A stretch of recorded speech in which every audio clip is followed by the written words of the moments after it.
Everyone, good morning, welcome back to my channel.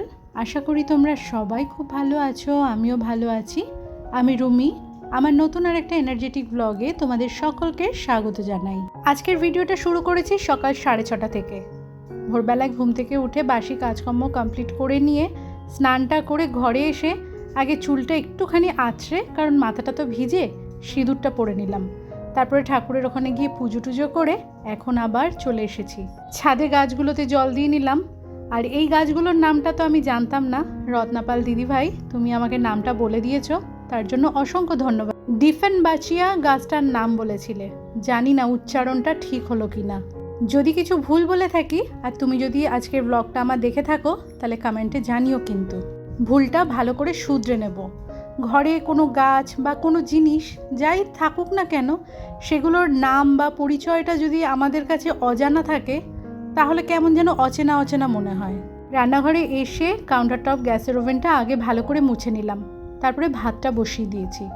1 kettle গরম জল করে 3 জনে খেলাম। আমি আর বাবু একটা করে শসা আর 5টা করে আমন্ড বাদাম খেলাম।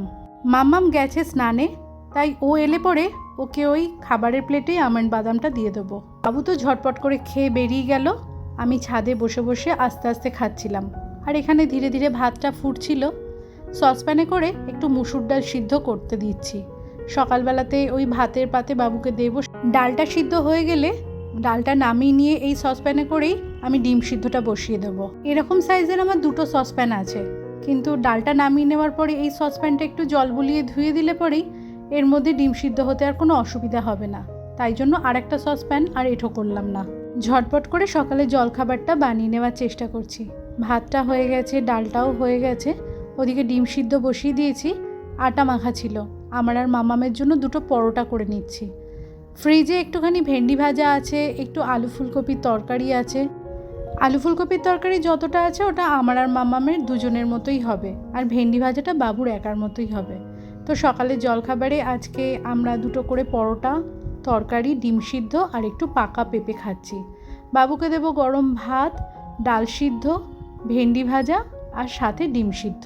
সেই সকাল থেকে কতটা সময় রান্নাঘরে কাজকর্ম করতে করতে কাটিয়ে দিলাম। আমরা মেয়েরা দিনের বেশিরভাগটা সময় রান্নাঘরেই কাটিয়ে দিই। ঘরগুলো যেমন সুন্দর করে পরিষ্কার পরিচ্ছন্ন করে গুছিয়ে রাখি, তেমনি রান্নাঘর যদি গোছানো থাকে সেটাও কিন্তু দেখতে ভীষণ সুন্দর লাগে।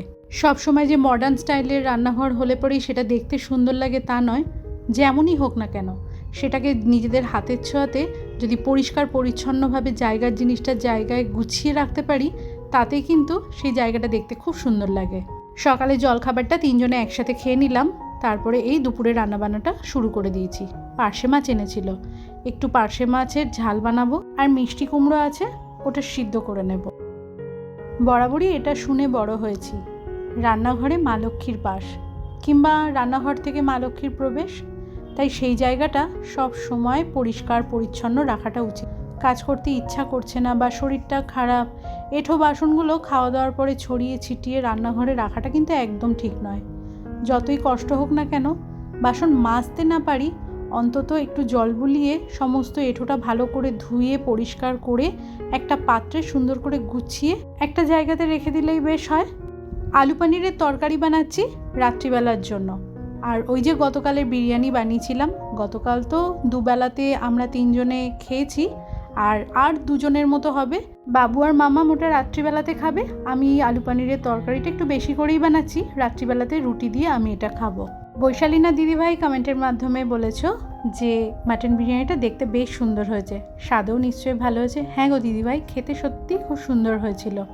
অনেক দিন পরে কমেন্ট করলে, আশা করি তোমরা সবাই খুব ভালো আছো। আর এক বন্ধু শম্পা বোরাল কমেন্টের মাধ্যমে বলেছো খুব সুন্দর হয়েছে আজকের ভিডিওটা। রোজই হয়, এই গরমে ছাতুর শরবত খাওয়াটা খুব উপকারী। আর তোমার কাজ খুব গোছানো, সুন্দর পরিপাটি, তোমার ভিডিও দেখতে ভালো লাগে। অসংখ্য ধন্যবাদ বন্ধু আমার পাশে থাকার জন্য। তোমাদের এই মিষ্টি মিষ্টি কমেন্টগুলো কিন্তু আমাকে নতুন ব্লগ বানাতে অনেকটা বেশি মোটিভেট করে।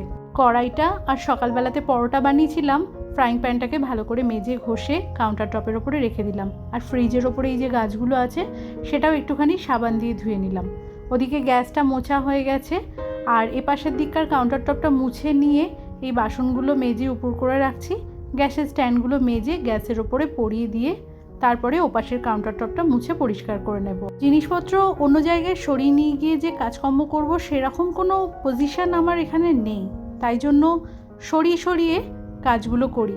তাই ভাগে ভাগে রান্নাঘরটা আমাকে পরিষ্কার করতে হয়। ভিন্নতা ঢলে কমেন্টের মাধ্যমে জানিয়েছো। পুরো ব্লগটা খুব সুন্দর হয়েছে দিদিভাই, লাইক দিয়ে পাশে থাকলাম। থ্যাংক ইউ বন্ধু, পাশে থাকার জন্য। অনেকটা ভালোবাসা তোমার জন্য। সোনাই সোনাই চ্যানেল আমাকে অনেক ভালোবাসা জানিয়েছে, পাশে আবার লিখেছে কম পড়ে গেল। তার সাথে বন্ধু লিখেছে আমাকে নাইস প্রেজেন্টেশন, কথায় কাজে উচ্চারণে ক্রিয়েটিভিটি ছলকে পড়ছে। Stay blessed always my dear Rumi. Thank you, তুমিও ভালো থেকো। আর তোমার এত সুন্দর কথাটা শুনে আমার মনটা ভরে গেল, খুব ভালো লেগেছে। পিন করে দেবো কমেন্টটা। মন ভালো করা কথাগুলো শুনলে পরে কাজেও কিন্তু অনেকটা এনার্জি পাই। সত্যি কথা বলতে একটা ব্লগ বানাতে কিন্তু অনেকটা সময় লাগে। সংসারের সমস্ত কাজকর্ম মিটিয়ে পরিবারের সকল মানুষের দেখাশোনা করার পরে যখন ক্যামেরা হাতে নিয়ে কাজ করি তখন মনে হয় যে কোথা থেকে শুরু করব, কোথায় গিয়ে শেষ করব, কিভাবে তোমাদের সামনে জিনিসটা প্রেজেন্ট করব, কি কথা বলবো যাতে তোমাদেরও একটু ভালো লাগে, কি এমন কাজ দেখাবো যাতে তোমরা বোর না হয়ে যাও। সমস্ত কিছু চিন্তা ভাবনা করে একটা ব্লগ যখন পাবলিশ হয়, তারপরে তোমরা যখন এত সুন্দর সুন্দর কমেন্ট করো আমাকে, অনেকটা মোটিভেট হই, জানো তো, ভালো লাগে, ইচ্ছা করে নতুন ব্লগ বানাতে। অসংখ্য ধন্যবাদ তোমাদেরকে আমাকে ভালোবাসার জন্য, আমার পাশে থাকার জন্য। আমি খুব সাধারণ একজন হাউসওয়াইফ, সারা দিন ঘরের কাজকর্মগুলো করি আর সেগুলোই ভিডিওর মাধ্যমে তোমাদের সামনে তুলে ধরি। এছাড়া আর কিছু দেখাবার নেই আমার। খুব যে ঘন ঘন বাইরে বেরোচ্ছি, এদিক ওদিক বেড়াতে যাচ্ছি, নিত্য নতুন জিনিস কিনছি তেমনটা নয়।